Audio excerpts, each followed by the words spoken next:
You've been stranded thousands of miles from home with no money or possessions. Such a predicament would make many people despair and curse their awful fate. But for Zeno of Cyprus, it became the foundation of his life's work and legacy. The once wealthy merchant lost everything when he was shipwrecked in Athens around 300 BCE. With not much else to do, he wandered into a bookshop, became intrigued by reading about Socrates, and proceeded to seek out and study with the city's noted philosophers. As Zeno began educating his own students, he originated the philosophy known as Stoicism, whose teachings of virtue, tolerance, and self-control have inspired generations of thinkers and leaders. The name Stoicism comes from the Stoa Poikile, the decorated public colonnade where Zeno and his disciples gathered for discussion. Today, we colloquially use the word stoic to mean someone who remains calm under pressure and avoids emotional extremes. But while this captures important aspects of Stoicism, the original philosophy was more than just an attitude. The Stoics believed that everything around us operates according to a web of cause and effect, resulting in a rational structure of the universe, which they called logos. And while we may not always have control over the events affecting us, we can have control over how we approach things. Rather than imagining an ideal society, the Stoic tries to deal with the world as it is, while pursuing self-improvement through 4 cardinal virtues. Practical wisdom, the ability to navigate complex situations in a logical, informed, and calm manner. Temperance, the exercise of self-restraint and moderation in all aspects of life.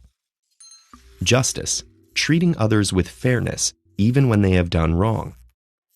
And courage, not just in extraordinary circumstances, but facing daily challenges with clarity and integrity. As Seneca, one of the most famous Roman Stoics, wrote, "Sometimes even to live is an act of courage." But while Stoicism focuses on personal improvement, it's not a self-centered philosophy.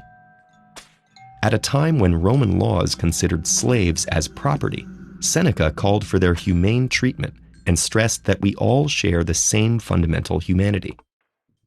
Nor does Stoicism encourage passivity. The idea is that only people who have cultivated virtue and self-control in themselves can bring positive change in others. One of the most famous Stoic writers was also one of Rome's greatest emperors. Over the course of his 19-year reign, Stoicism gave Marcus Aurelius the resolve to lead the empire through 2 major wars while dealing with the loss of many of his children. Centuries later, Marcus's journals would guide and comfort Nelson Mandela through his 27-year imprisonment during his struggle for racial equality in South Africa. After his release and eventual victory, Mandela stressed peace and reconciliation, believing that while the injustices of the past couldn't be changed, his people could confront them in the present and seek to build a better, more just future. Stoicism was an active school of philosophy for several centuries in Greece and Rome. As a formal institution, it faded away, but its influence has continued to this day. Christian theologians such as Thomas Aquinas have admired and adopted its focus on the virtues, and there are parallels between Stoic ataraxia, or tranquility of mind, and the Buddhist concept of nirvana. One particularly influential Stoic was the philosopher Epictetus, who wrote that suffering stems not from the events in our lives, but from our judgments about them. This has resonated strongly with modern psychology and the self-help movement. For example, rational emotive behavioral therapy focuses on changing the self-defeating attitudes people form about their life circumstances.